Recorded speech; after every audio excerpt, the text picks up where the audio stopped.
Como é que a gente faz para prospectar novos clientes, para abordar novos clientes nesse mercado de alta competitividade? Eu acho que, de novo, né, a gente cai nessa história. Não dá para você sair divulgando preço e nem produto, né?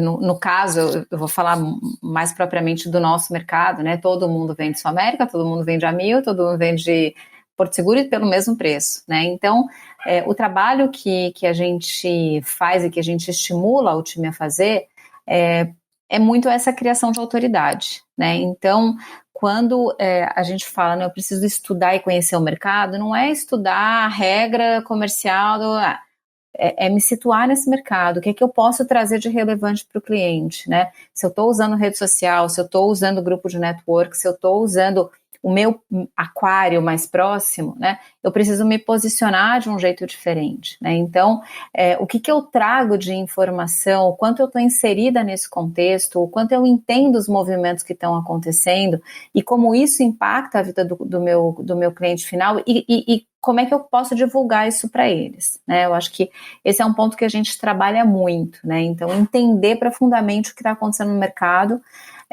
para você ir um pouco além do que as outras vozes fazem, né? Então, acho que esse é um ponto. E segundo, que também é uma coisa que a gente procura fazer muito, é contar de fato o que a gente faz, né? Então, como o Leandro estava fazendo, às vezes eu estou conversando com um cliente e ele não sabe, mesmo que ele já tenha plano de saúde, às vezes ele tinha plano de saúde pela empresa que ele trabalhava, e ele não lidava com a burocracia. Quem fazia isso era o RH da empresa. Quando ele vira empresário e ele precisa contratar um plano, ele não tem noção dos perrengues que ele vai viver. Uhum. E quando a gente conta, né, não é antecipar problema, não é nesse sentido, né, mas quando eu conto o que é que eu faço e por que eu faço, né, eu também prendo a atenção desse cliente. Né? E vender plano de saúde é uma relação de confiança, né? As pessoas preferem comprar de quem elas conhecem e confiam, talvez como o gerente do banco, né? Eu vou colocar o meu dinheiro em algum lugar ou com alguma pessoa que eu me sinta segura. Eu acho que eu vou deixar a minha saúde também com alguém que me passe essa segurança, né? Então, por outro lado, por mais que eu seja bem referenciada por alguém, se eu não tenho conteúdo suficiente, se eu não consigo transmitir para o cliente o quanto eu vivo, o quanto eu respiro e conheço esse setor, eu também não consigo conquistá-lo. Então, eu acho que são muito esse mix de coisas, né?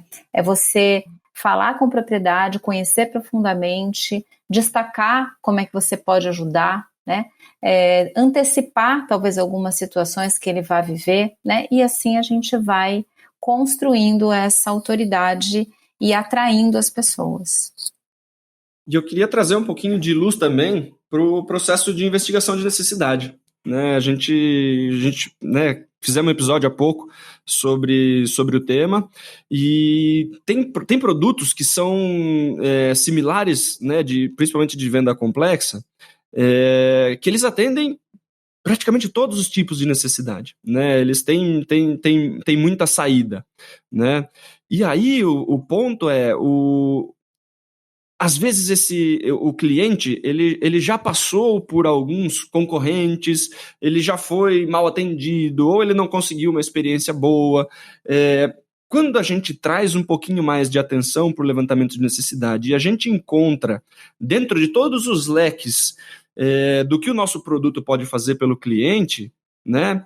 E a gente entende qual é o ponto de maior dor ou de maior necessidade e a gente consegue adequar esse produto, né? E fazer uma venda específica de como esse produto, que todo mundo vende de repente, né? Mas por que ele deve comprar esse em específico para resolver esse pedacinho de necessidade, né? Então, eu acho que quando a gente ajuda o cliente a tomar a decisão frente a um mercado competitivo, né, ele também vê valor, né? Porque às vezes, a minha dificuldade, né, tanto com plano de saúde, ou com banco, ou com software, né, é a utilização, né? Por exemplo, não sou muito bom com o aplicativo, o meu celular é ruim, não sei procurar as coisas direito.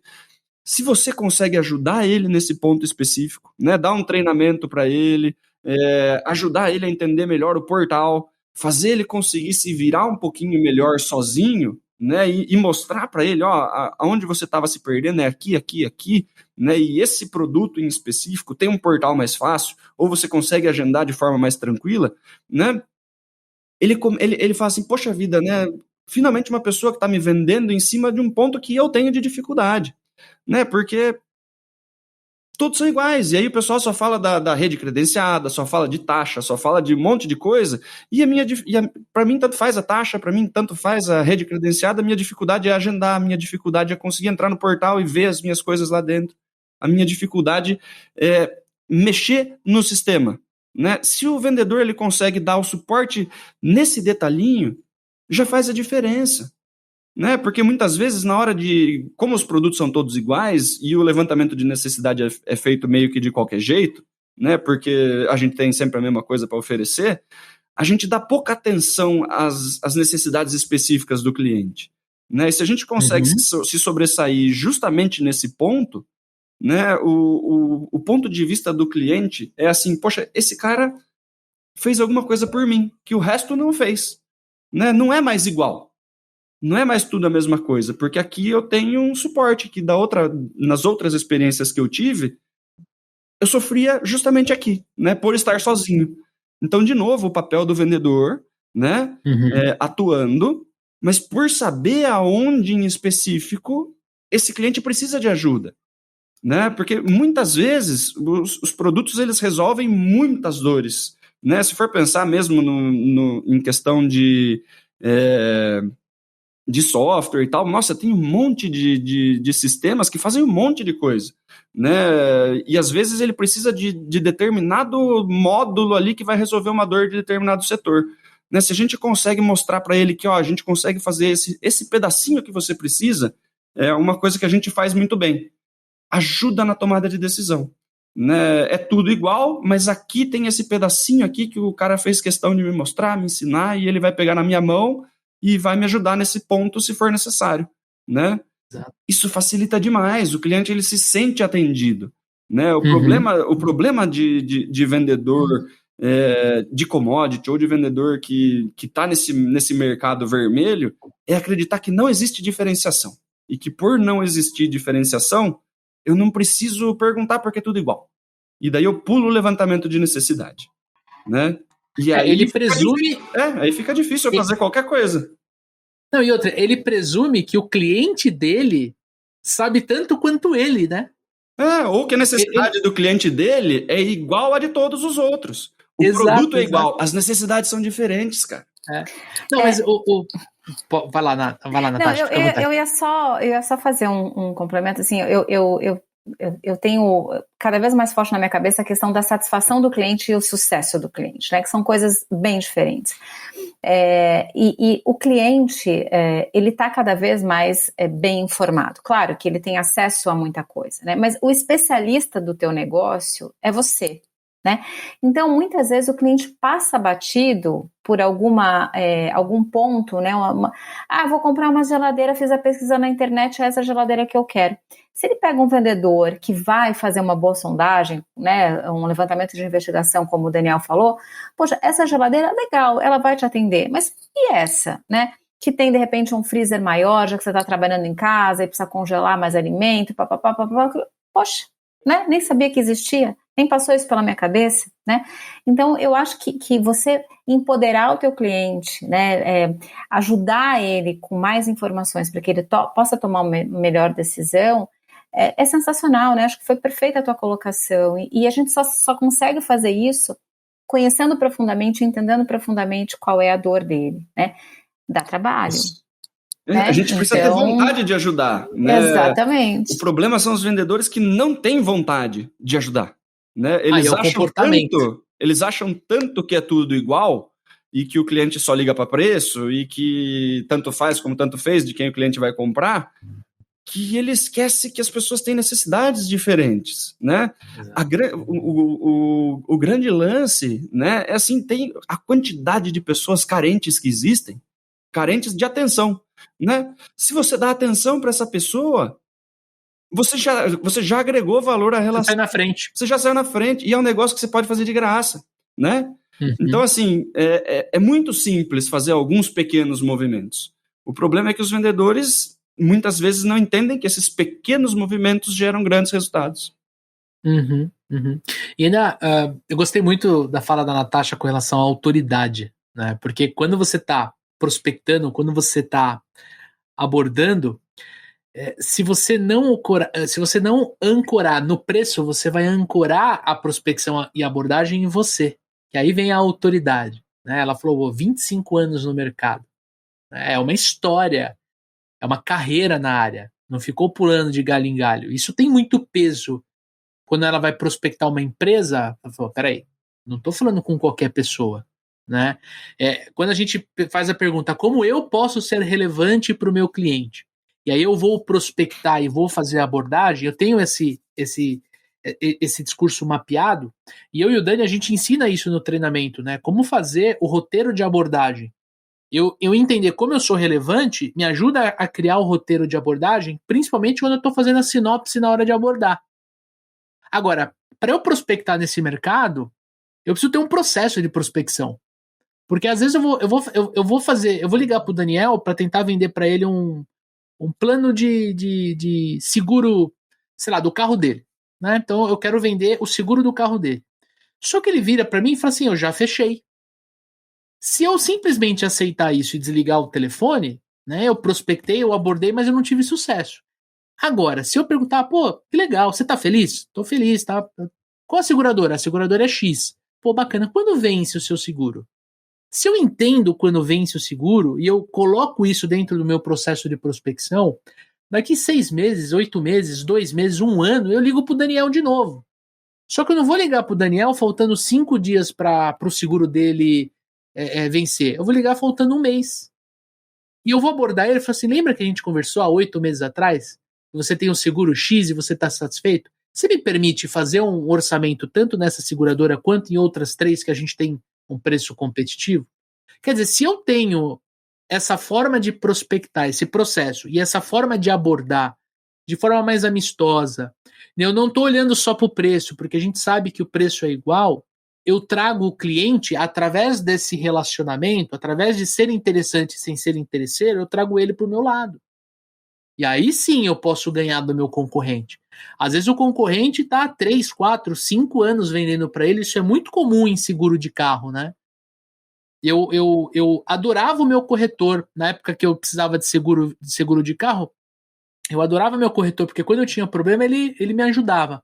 Mas eu detestava o fato dele me ligar faltando 4, 3 dias para renovar a pólice. Ele não me dava Nunca brecha. falou com você. Ele nunca falou comigo, a não ser que eu tenha precisado falar com ele. Sempre que eu precisei por algum problema, ele me ajudou. Show. Mas ele não me dava, vamos, faltando 1 mês, vamos fazer como é que tá a tua expectativa? Você vai vender o carro? Você vai trocar de carro? Né? Ele não entrava nesse lado consultivo, ele batia a tabelinha dele ali e eu não tinha pra onde correr, porque, o cara me liga e fala, faltando 3 dias. Às vezes é essa estratégia, né? Eu vou avisar ele em cima da hora, justamente para ele não conseguir cotar em outro lugar, né? Às vezes não, é a estratégia. É a estratégia. Agora, se algum outro corretor estivesse me prospectando... E entrasse em contato 1 mês antes... Você entende? Eu ia falar com esse corretor e não com o cara que eu sei que vai me ligar daqui 3 dias, daqui, sei lá, 27 dias, faltando pouco para renovar. E outra, gente, antes da gente passar para a próxima pergunta aqui, que essa discussão tá bem legal. Não, veja bem, olha o que eu vou falar, olha o que o Leandro vai falar. Não use somente o WhatsApp para fazer essa parte de prospecção e abordagem no mercado de alta concorrência. Aliás, eu diria para não usar o WhatsApp nessa fase porque é muito difícil. Cara, é alta concorrência. Se é alta concorrência, tem muita gente entrando em contato com aquela pessoa, com aquela empresa. A chance de você ser arquivado sem nem ler toda a mensagem, às vezes... Sem muito rodeio é grande, gente. Se você conseguir, liga para o ser humano, porque quando eu ligo para a Natasha, ela fala alô, ela não tem como arquivar o Leandro. Ela pode dar um jeito de desligar, mas ela não vai ler a mensagem ali pelo aquele resumo que aparece e vai arquivar. Isso acontece. Aí o vendedor fica frustrado. Vendedor frustrado não vende. Quando não vende, a culpa é dos outros. Ah, não, os outros não deixam eu vender, o mercado, o produto é ruim. cara, se o produto é ruim, vamos falar do produto que a Natasha vende, por que ela tá 25 anos no mercado? Por que você tem vendedores que nem essa colega que a gente comentou, que vende ferro, por que ela tá há 40 e tantos anos na mesma empresa, vendendo para uma carteira de clientes que ela tem ali 15% dos clientes que compram dela há 40 anos? Gente, eu tenho 35. Tem noção? Ela atende um cliente há 40 anos. Olha que eu acho isso lindo, porque profissionalmente falando, eu acho que você atender um cliente durante 40 anos é porque você está fazendo as coisas certas, entende? Então, eu acho que essa... assim, né, o mais legal é saber que durante esse período não foi só facilidades, né? Ela não tá tirando o pedido do cara há 40 anos. Ela tá se relacionando, ela tá, né, batendo, ela tá lutando contra a concorrente o tempo inteiro e continuou provando que faz mais sentido, né, estar na carteira dela, né? Dificilmente qualquer coisa dura 40 anos se não for bem trabalhado, né? E aí, curtiu esse conteúdo que você acabou de assistir? E se eu te falar que tem muito mais no nosso episódio lá do Papo de Vendedor? Exatamente, esse trechinho foi tirado de um episódio maior que tem um link aqui na descrição. Fica o meu convite para você ouvir no Spotify ou assistir no YouTube, porque sim, o Papo de Vendedor está oficialmente no YouTube. Tamo junto, forte abraço, boas vendas e sucesso!